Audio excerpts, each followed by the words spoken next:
Okay, we're rolling. All right, this is an interview at the New York State Military Museum, Saratoga Springs, New York, 14th of June, 2005, approximately 2:30 p.m. Interviewers are Mike Russert and Wayne Clark. Could you give me your full name, date of birth, and place of birth, please? David A. Hicks, 20th of January 1929, Schenectady, New York. Okay. What was your educational background prior to entering service? I went to Knott Terrace High School, graduated in 1946, and went to Norwich University as a mechanical engineer and graduated in June of 1950. Okay, so you weren't in the military at Norwich? It was a military school, but no, I wasn't in active duty military. Okay. No. All right. Now, you when you left Norwich, were you commissioned as an officer? Yes. So you went Lieutenant. right. No, you graduated from Norwich when? June of 1950. Okay, and so you went right into the Army just in time for Korea. Yes. After you left Norwich, where were you assigned? To Fort Meade in the 3rd Armored Cavalry Regiment. I was with a 3rd Battalion of the 3rd Cav. They were at A.P. Hill Military Reservation, Virginia at the time. Mm-hmm. It was an all-colored outfit except for the officers. There was one black officer and all the rest of the men were, all the enlisted men were black, and all the officers in the battalion were white. It was a tank company that I was in of the 3rd Battalion of the 3rd Cav Regiment. It was a reconnaissance battalion with 3 recon companies, 1 assault gun company, 1 tank company. I was in the tank company. Okay. What were relationships like within that unit, with you being a white officer with an all-black unit? It was very good. The relationships were good. The only problem we had was when we went on the road. We traveled from A.P. Hill to Fort Meade quite regularly. And I stopped for dinner one time with my driver who was black, and they wouldn't let him in the restaurant. I couldn't understand that, and I had never run into that before. Mm-hmm. They said, well, we can serve you out the back door. And I said, well, okay, we'll try that. So they brought the food to the back, we ate in the Jeep, and then went on to Fort Meade. And I hadn't run into that before, that type of discrimination. They were good people. They were quite downtrodden. They weren't outgoing and didn't make their views known to anyone, just kept by themselves.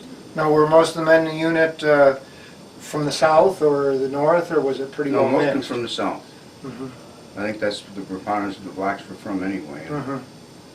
But this was in Maryland, Fort Meade, and we were just on detached service from Fort Meade down to A.P. Hill for training. Lived in tents down there. Now, how long were you there? About a year, maybe 9 months, and then the tank company, the company I was in, was sent over to Korea. They went without all the bow gunners. The 5th man in the tank crew, the right-hand seat of the tank was the bow gunner. And they went without those and went to a 65th Regiment that was all Puerto Rican. So they had Puerto Rican people fill in those right front seats of the tank in each one of the tank crews. So they had someone who could speak English and also Spanish or Portuguese, whichever the Puerto Ricans spoke. I didn't go with them. I was left behind because I just joined the unit. And I went from Fort Meade to Fort Lawton, Washington, to take individual hand-to-hand combat training and a little bit more training before I went over to Korea. And after that training was about 4 months, I went to Korea. When did you go to Korea?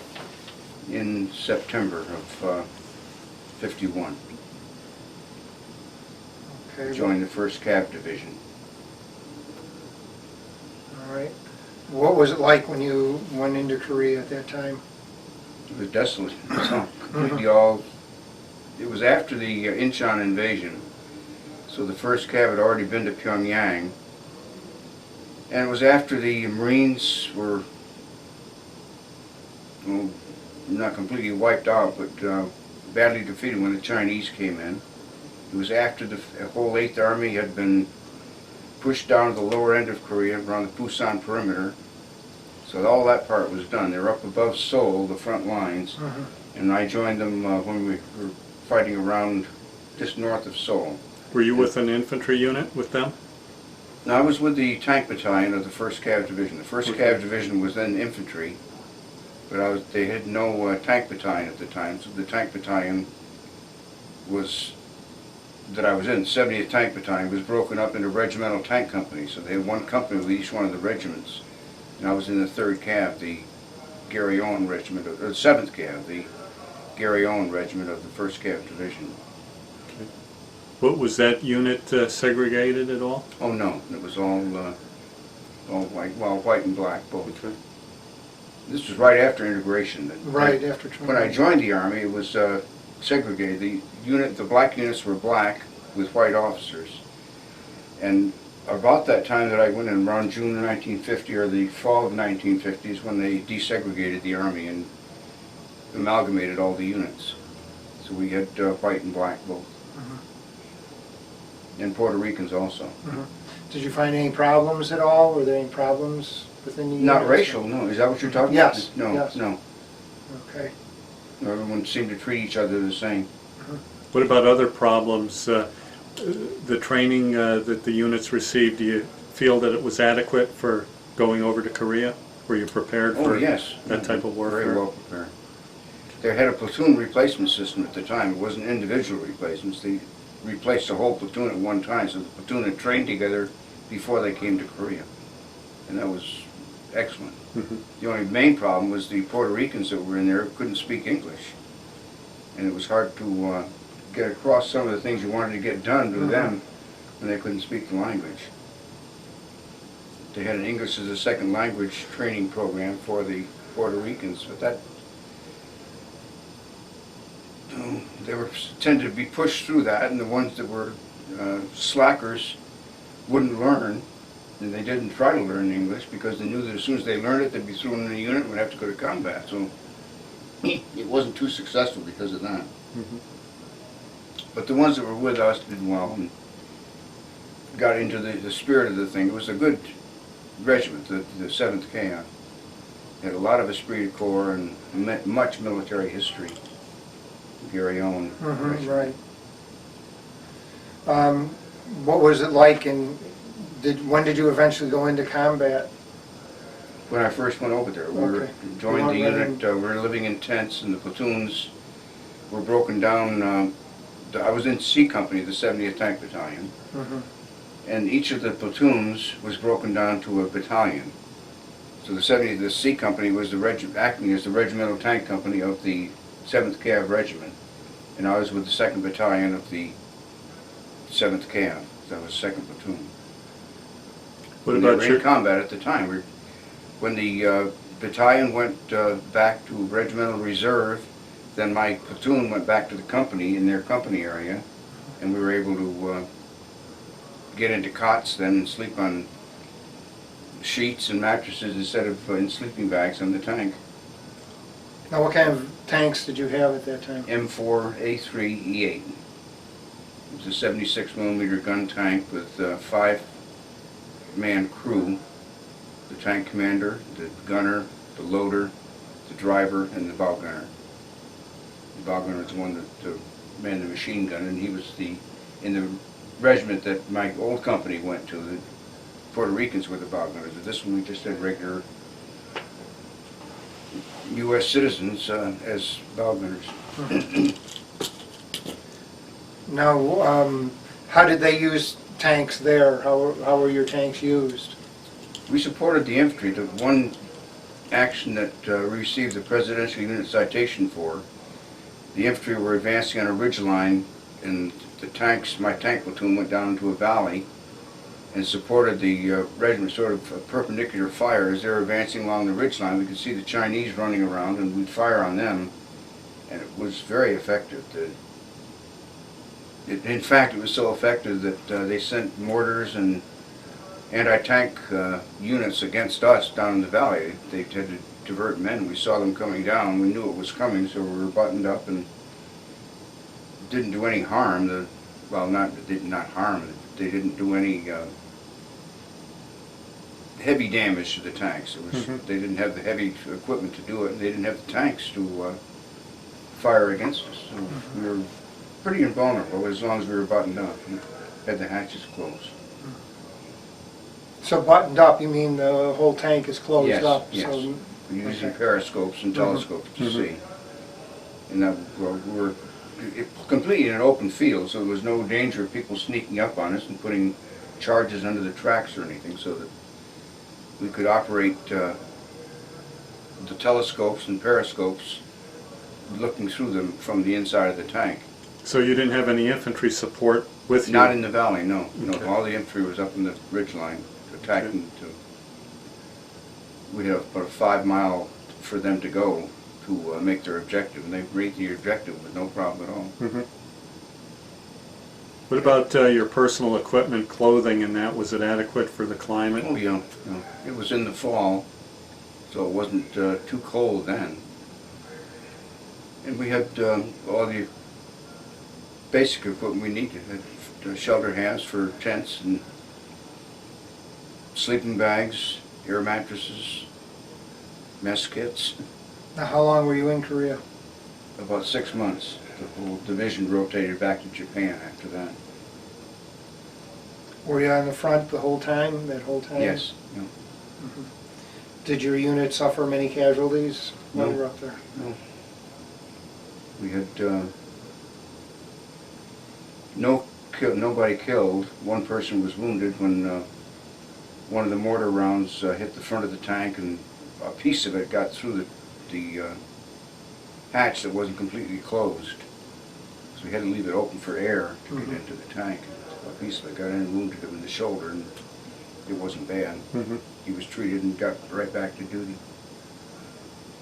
The main thing was the platoon sergeant that I had went berserk one day. We had Turks working with the 7th Cav, and he thought they were Korean, or thought they were Chinese, and started firing on them, and he wouldn't answer the radio, and ran over to his tank and bent the belt that was going to his machine gun, and pulled him out of the turret and sent him back to the company headquarters with the mess truck. The mess truck used to come up every day and give us the rations, and I sent him back with that. That was the worst thing that happened. He wounded a couple of the Turks too with the 50 caliber machine gun that he was firing. And we transported the Turks that were wounded to the aid station on the back of the tank.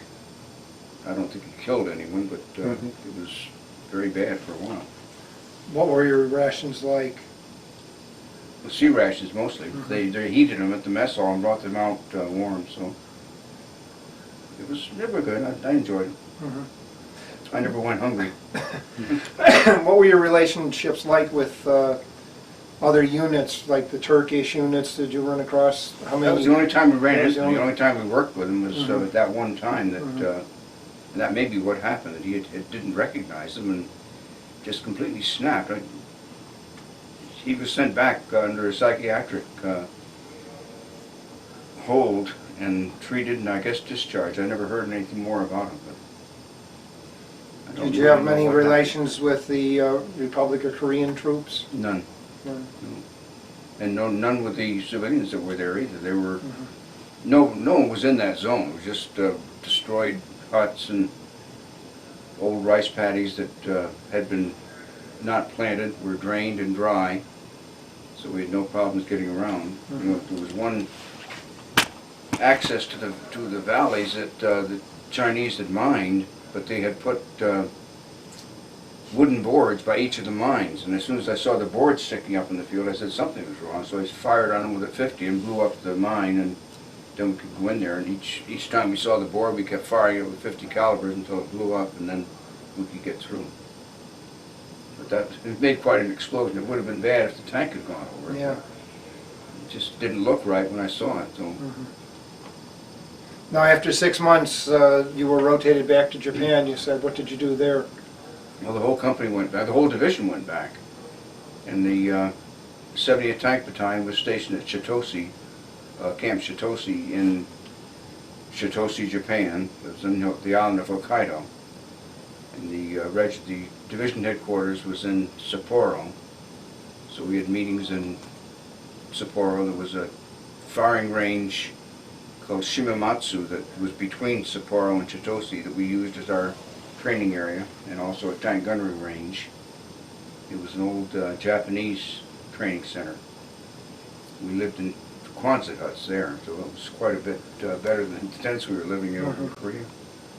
Now, how long were you in Japan? About a year and a half.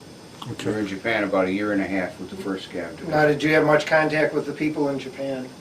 Yes. What were relationships like with? When we first went over there, we were still under the occupation of Japan, so they treated very differential. They just got out of our way. We were walking down the street, and it was almost as like you were conquering heroes coming back there, because it was still a carryover from the end of the Second World War. Mm-hmm. But that ended about, maybe a month after we were there. And gradually they just became hosts of a visiting power. Mm-hmm. Okay. Did you get to travel around in Japan much? Did you have much Some time there? trained to Nobura Betsu one time, and that was a hot spring place with a hotel. It was very comfortable, very nice. And took another train to Abashiri, which is on the east central coast of Hokkaido. And it was a fishing village, and went fishing there. It was fun. And where did you go? Big mountains there. They had snow on them all year long. The train went through these mountains over to the. Now, did you eat much? Was it Army rations, or were you able to eat any of the local foods, or? Not much local food. Mostly it was in the officers' club in Sapporo, or else in our own mess hall back in the battalion area back in Shitoshi. After you left Japan, where did you go? Went to Fort Knox, Kentucky. Oh no, I went to Fort Irwin, California. And that was, at that time, was the Desert Training Center. Now it's the, well, it was Camp Irwin at the time. There were no permanent buildings there. And it was just north of Barstow, California, in the middle of the Mojave Desert.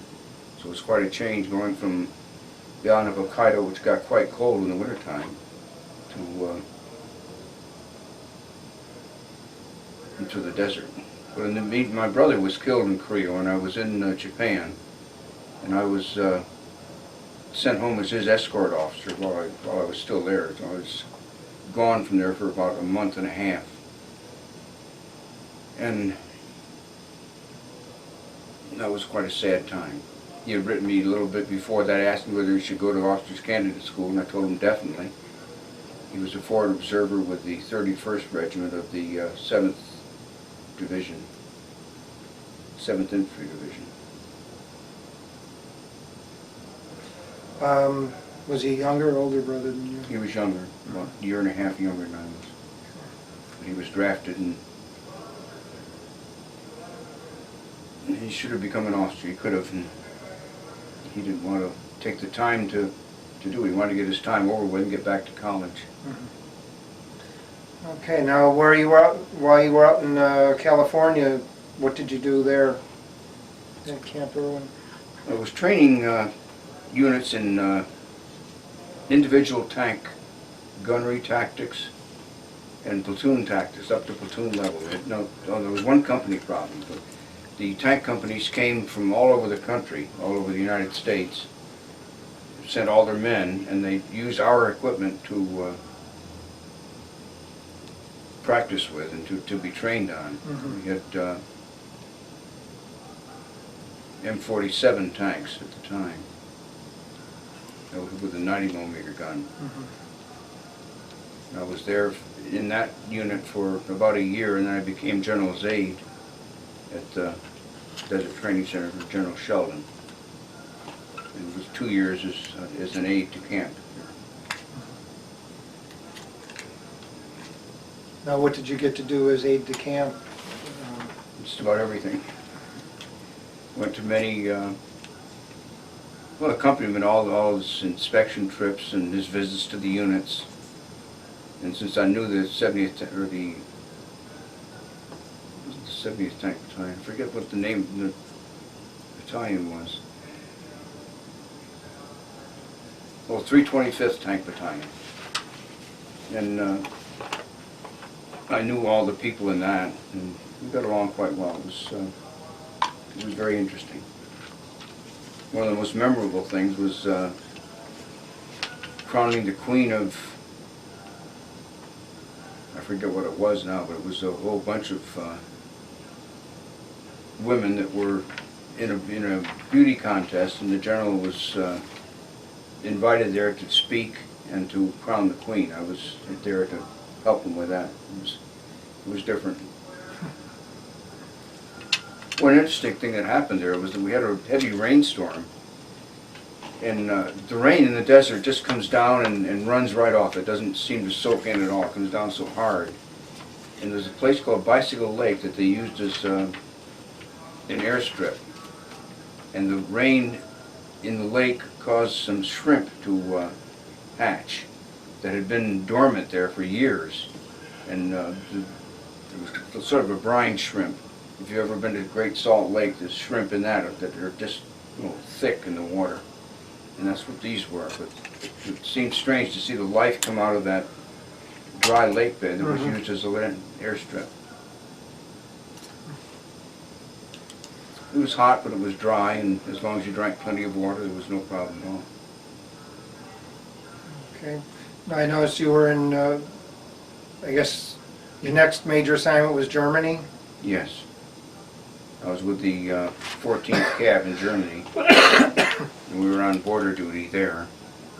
First I was a supply officer of the battalion, I think it was 2nd Battalion. It seems though I've always ended up in 2nd Battalions of all these places. But I was supply officer S4 of the battalion for about a year, and then I was company commander, or actually troop commander of a recon troop for the next 2 years. What basically did you do? We rotated the units in the battalion to the border between East and West Germany and patrolled the border. There was an actual patrol route that the jeeps would patrol each day. There was a patrol base that we went to and actually lived in that. It was a Quonset huts and its own mess hall, and we took a part of the food service personnel from the battalion, or from the squadron, out with us to the border camp. We stayed there for about a month, and then another troop would come out to relieve us. So with the three troops in the squadron, we were there on border duty for 1 month, and then back with the squadron headquarters in Bad Kissingen for 2 months. And that was kind of cold duty. There was a very cold, rainy period. It wasn't pleasant, but it was challenging, and it was very necessary. We were right in the middle of Fulda Gap, where any attack would come if the Russians ever did attack. We were always prepared for that. Our mission was to delay them as much as possible, and that was about it. Give early warning and delay.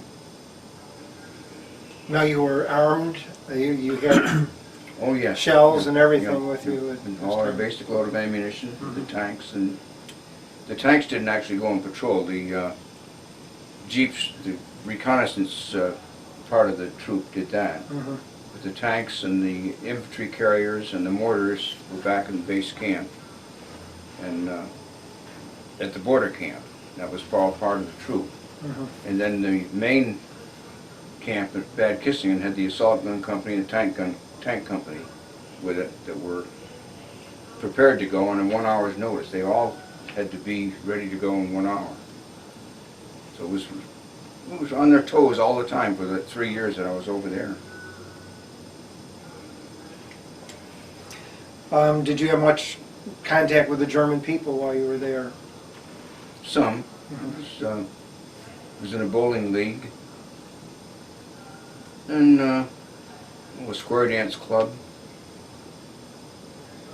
I met a person who had a woodworking shop, so I used his shop out and back. He was a German guy. And he was very pleasant, very...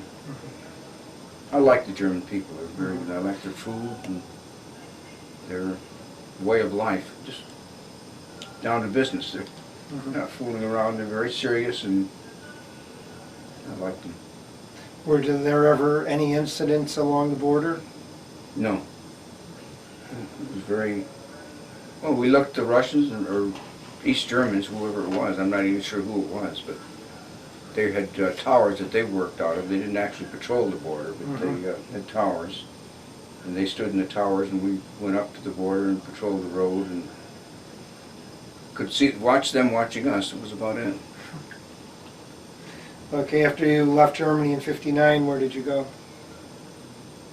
Where does it say there? Okay. I think I went to it says an armored Norwich advisor. University. Yeah, I did. I went to Norwich University from 1959 to 1963. I was an ROTC instructor there. That's where I graduated from in 1950. So 9 years later, I was back there as an ROTC instructor, as a captain. And my main topic of training was map reading and leadership. I really enjoyed teaching those to the cadets there. And they seemed to enjoy it also. It's good. I like that duty very much.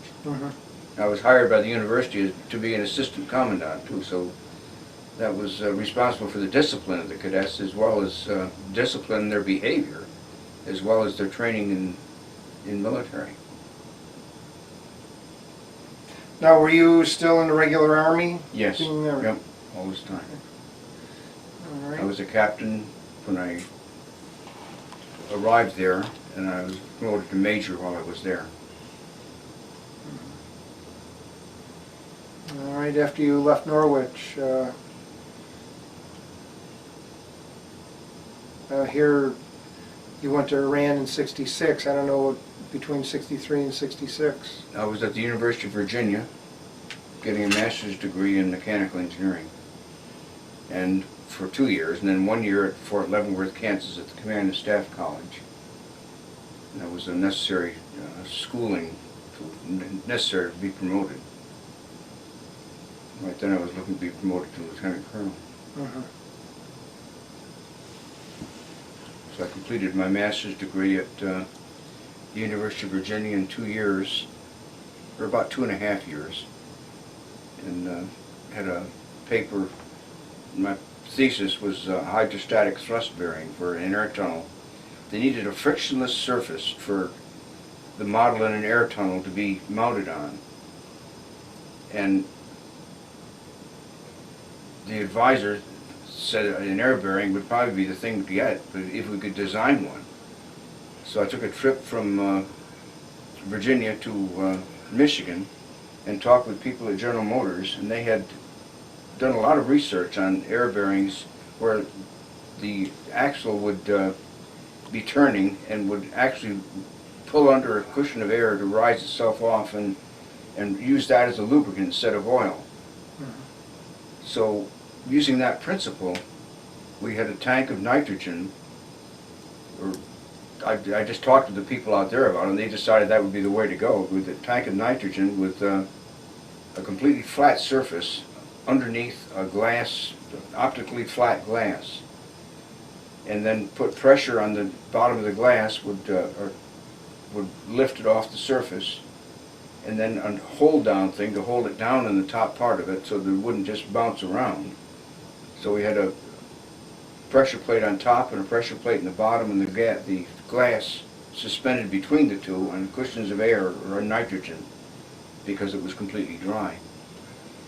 And that made the frictionless surface for the sting, it was called, to go up, attached to the glass down to the model in the wind tunnel. And an electrical engineer later put electrical contacts on the glass, on the sting itself, to bring it back to center. So the amount of current that it took to bring it back to center was a measure of the force on the model of the wind tunnel. And it worked well, I guess. I wasn't there when they finally assembled it. I was there to put it all together and make the bearing. But it was very interesting. I enjoyed that. Okay, then you went to Iran. Yep. Um, I was over in Iran for 2 years, 66 to 68, as armor advisor to the Imperial Iranian Army. It was when the Shah was still there. right. And during that time, the Israeli war came, the 6-day war. They evacuated everyone from Iraq. They brought them to Tehran and flew them out of Mehrabad Airport. And that was something to get they weren't refugees, they were just being evacuated from the embassy in Baghdad and had to drive from Baghdad in trucks and cars and buses with one suitcase each. And they all arrived in Tehran, and some stayed in houses in Tehran before they went back to the States. But they were very nice people. They certainly weren't refugees. They were just being evacuated, and they were all American citizens. But we were responsible to get them through from the border of Iraq to Tehran and then out to Mehrabad Airport. And we had no problems with the civilians at that time. They were all pro-American and the Shah had completely everything under control. And we learned later that he ruled with a very brutal fist, but we didn't realize it at the time. The things he was doing seemed to make sense to us. The Literacy Corps and the Sanitation Corps. He had 5 principles that he was trying to get started in his country. It was sanitation, literacy,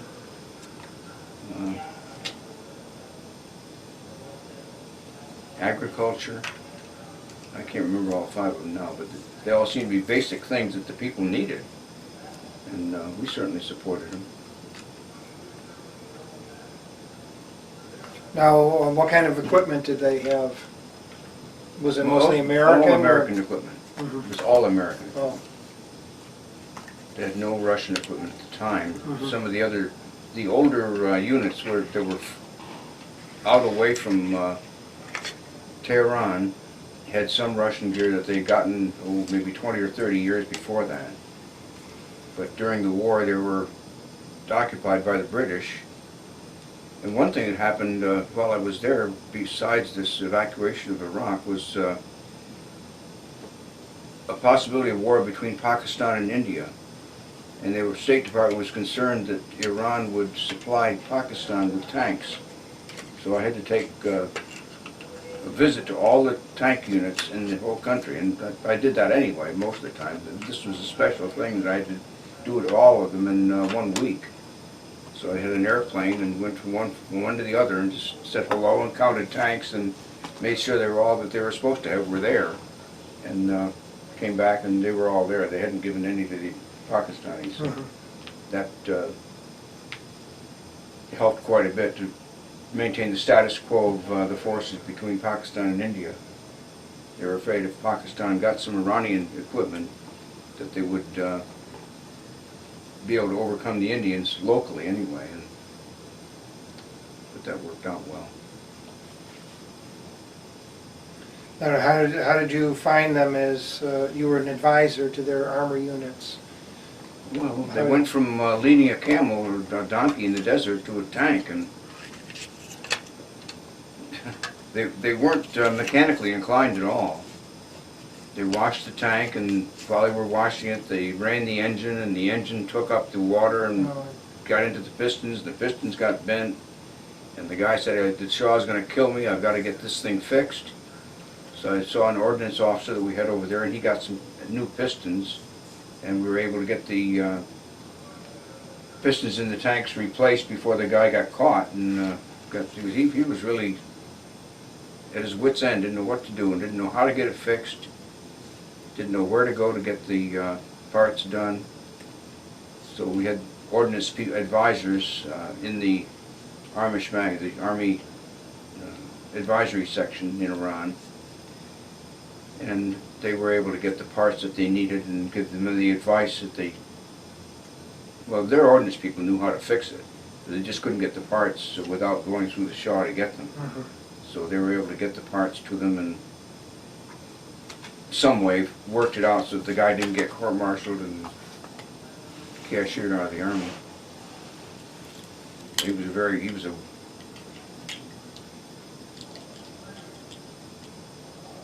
school-trained armor officer, went to Fort Knox, and he had been through all the armor training there. He was on the list to go to Fort Leavenworth. I'm not sure whether he went there before the Shaw was overthrown or not, but he certainly wouldn't have gone if this had gotten out that he was responsible for this tank engine being all bent up and out of shape. So what did you think of your years while you were in Iran? I thought they were very rewarding. The main thing I taught them was camouflage. They didn't know how to use camouflage nets. They didn't have any camouflage nets. So just having a tank out there in the middle of the desert looking over the border with a rock, which was their main threat,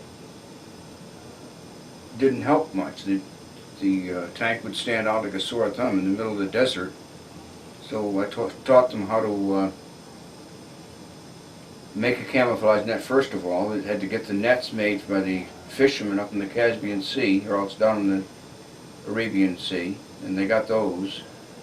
And then I wrote to the engineer school and got the percentage of different colors, and the colors of the camouflage webbing that had to go into the nets to make it blend in with the terrain of the desert. And they gave me the percentage of gray and green and white that should be in there. So we got that all done. It worked out well. They made the nets and we were able to get poles to break up the netting. So instead of seeing a tank silhouetted against the skyline, when you looked at it, you just saw a mound or possibly a grove of trees. And they had plenty of those out there in the desert. Or in some cases it looked like a rock pile. And lots of that too. And after you left around 1970, you did, what, 7, 8 years left in the service. What did you do there at that time? From Iran I went to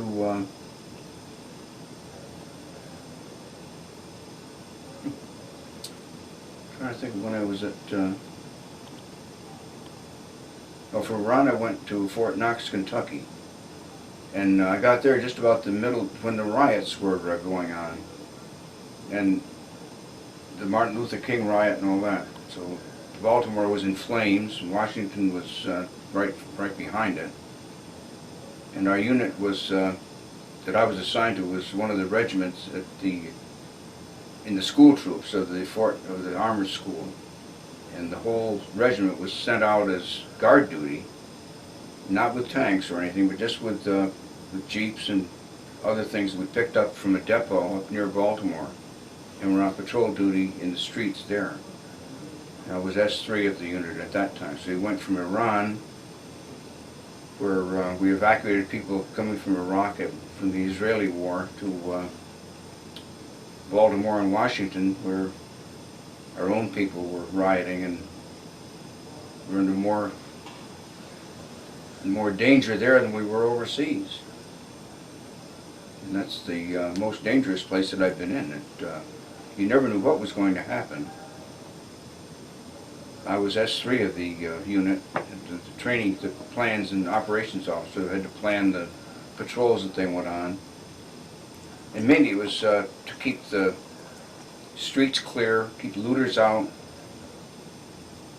They had powers of arrest. They could arrest people and turn them over to civil authorities. But it was a very trying time at the time. Yeah, it must have been strange after being in a foreign country and doing what you were doing there, and then you came back to the United States, and it was... Right in the middle of the riots, yes. Yes. It was a bad time. Bad time for our country. Okay, what did you do up until your retirement in '78? Let's see, after after I was S3 of that training company, or school troops company, I went to the commander of a recon training squadron in the Advanced Individual Training section of the United States Army Training Center, Armored, which is also at Fort Knox. I was reconnaissance squadron commander there. There were 3 squadrons. So we each were responsible for advanced individual training. About the only interesting thing that happened there was we had non-commissioned officers who just finished basic training. They hadn't done their advanced individual training yet. And they picked the top 3 or 10% of the class and made them instant NCOs. They promoted them to E5 and said you were now a sergeant in charge of privates. They were private E2s that when they finished their basic training. And they were supposed to take their advanced individual training as a supervisor. Well, that's what they were used that way to before, but it was up to us to use them the way we saw fit. And I couldn't understand that they would make them supervisors without even giving the advanced training that they needed. So I called the artillery school and the infantry school and see what they did with their instant NCOs. They had the same problem. And they said we put them in charge of the people going through the training and had them go through the training with them, but had them responsible for the training that the men do. And that made sense to me, so I instituted that, talked with the regimental commander and told him what I was going to do, and he said fine. But then they complained about it, and he didn't support me at all after that, and I was transferred to the committee group. It was a full colonel's position, but it was in charge of all the committees that did the actual individual training at Fort Knox. So that was sort of a disappointment in my mind. I didn't finish my command tour as a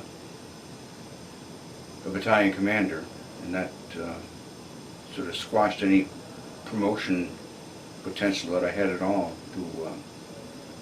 at that point.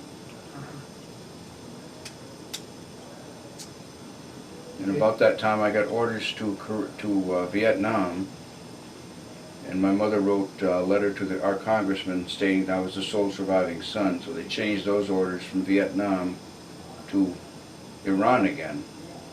And I was sent over there unaccompanied this time to a field training unit down in Ahwaz. And that was advisor to the Iranian Armored Division that was stationed in the lower southwestern part of Iran, near the Persian Gulf. So I was there for a year in that job, and I had a good time there also. It was challenging to go out. All the time the division trained, I went out with them, checked all their living arrangements, their tactical movements, the way they set up the training. And it was interesting to see the use of their camouflage at that time. That they had the camouflage nets that I had started before that, and about 3 years before that. And by this time it had filtered down to all the units in the Army, and they had the camouflage nets, but they weren't breaking up the outline of the tank. They're just draping it over the top of the tank, so you still saw a tank out there with a camouflage net over the top of it. So I told them to use poles and get the silhouette broken up, and they did that, and it worked well. But they really, when they went out in the field and dug, instead of just digging a foxhole, they dug a little room down below where they had chairs carved out of the sand, with niches for candles, and they smoothed the walls with water, sort of like an adobe thing. Really did an elaborate setup, and they did all this in about 3 days to get the whole thing set up. So they really, and it was cool down there also. They got, as long as they didn't like to move out of them though. That's the problem. They got them all set up like that, and an army unit's supposed to be mobile and ready to go. They didn't want to do that. They got down there and just left the tank up there by itself, and I had to get them squared away on that, where they had to get their tank guns manned and actually make the foxhole that they were in a combat foxhole instead of a residence. It was interesting. So you left in '78. Okay, after I was over there for a year, 69 to 70, I think it was. And then from there I went to the Training and Doctrine Command. It wasn't called that at the time, it was called Continental Army Command at Fort Belvoir, Virginia, where I was in the requirements section, and I was in the place that made the tables of organization and equipment, the TOEs, and also the basis of issue plans for new equipment. You had to make a plan up how many of these items went to each of the units that came up. They just did it by hand. They took whatever was going to be replaced, went through each TOE, and then put those new pieces of equipment in there for the old. Like say they had a new rifle, that'd be easy, just a one-for-one replacement. But if they had a machine gun that replaced two of the old machine guns, then it made it a little bit more difficult. And it made it even more trying when the production came. They couldn't produce them all at the same time to equip all the units, so we had to prioritize who would get what first. And that was a big problem, to get that in writing and get it so that the supply people would know where to ship the things at one time. So it was a thing that really should have been automated, and we finally did get it automated and made an automated basis of issue plan with prioritized units. And the first time that this really showed its real value was when night vision goggles came up. And we prioritized it so that the reconnaissance units would get them first, and then the transportation drivers would get them second, and so on. Just make a priority of issue type thing. So when the goggles did come off the production line, they knew which units were going to get them, and they knew where to ship them and all. That was really a great thing to get that done. It was an automated basis of issue plan. I was responsible for that. I didn't actually do the programming, but I was responsible for using the existing TOE, using the existing TOEs and the modification table of organization equipment that told which units got them and how many they needed to equip that unit. So it was a big accomplishment. Given the Legion of Merit for that. It was good. Yeah. And I stayed in USAC, not USAC, TRADOC, Training and Doctrine Command, for until 1978. We moved from Fort Belvoir to Fort Monroe, still in the Requirements Division, and still in the Organization Directorate of the Training and Doctrine Command. And it was all TOEs, tables of organization equipment, and BOIPs, basis of issue plans, all that for those 6 years, I guess it was, something like that. And traveling to the different schools to help with their.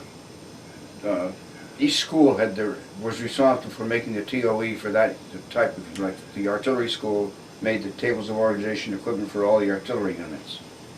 So we visited them to show that we cared about what they were doing, and also to give them some help on how to get the things planned and get it automated, that part. So I made quite a few trips at the time too.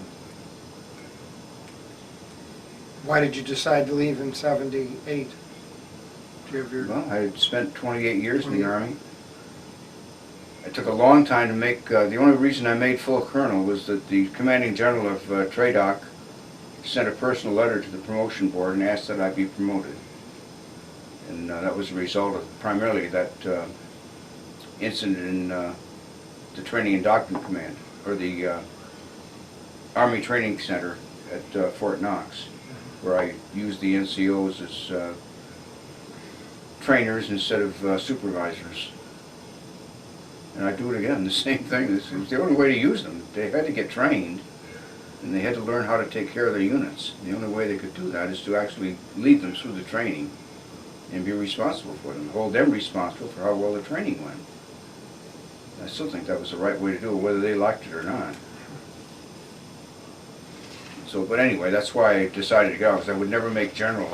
It took 10 years to make colonel. So I was promoted to colonel in 1976, I think it was, and I served 2 years as colonel and retired. Did you ever stay in contact with anyone that was in the service with you? Oh, you know, my best friend is still Lee Wayne, and I had parallel careers. He was a VMI graduate, and I was a Norwich graduate. And he and I are still very close friends. We met at Fort Meade, Maryland. We both joined at the same time. He went to the 1st Battalion, stayed at Fort Meade. I went to the 3rd Battalion down at Fayetteville Hill. But we stayed together. We served together over in Germany. We went to the Armored School together. We had a lot of joint assignments. Great guy. Did you join any veterans organizations at all? I joined the VFW and the Foreign Legion, but they mostly seemed to be drinking places, and I didn't really care for that, so I wasn't active. How do you think your time in the service had an effect or changed your life? It was my life. Well, it didn't Well, change yes, it at I all, really but well. it was just the way it was. Mm-hmm. Disciplined.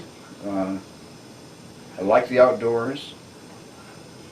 I didn't care for dealing with the problems that people had all the time. It seemed to be the same problems, one after, always drinking or marital problems. So I didn't really care for that because they didn't seem to learn at all. Each person was different, but they all had the same problem, so I was happy to get out of that. So I'm a farmer now, raise hay, and can reminisce when I'm mowing the hay or raking it or putting the bales in the wagon. Okay, well, thank you very much for your interview.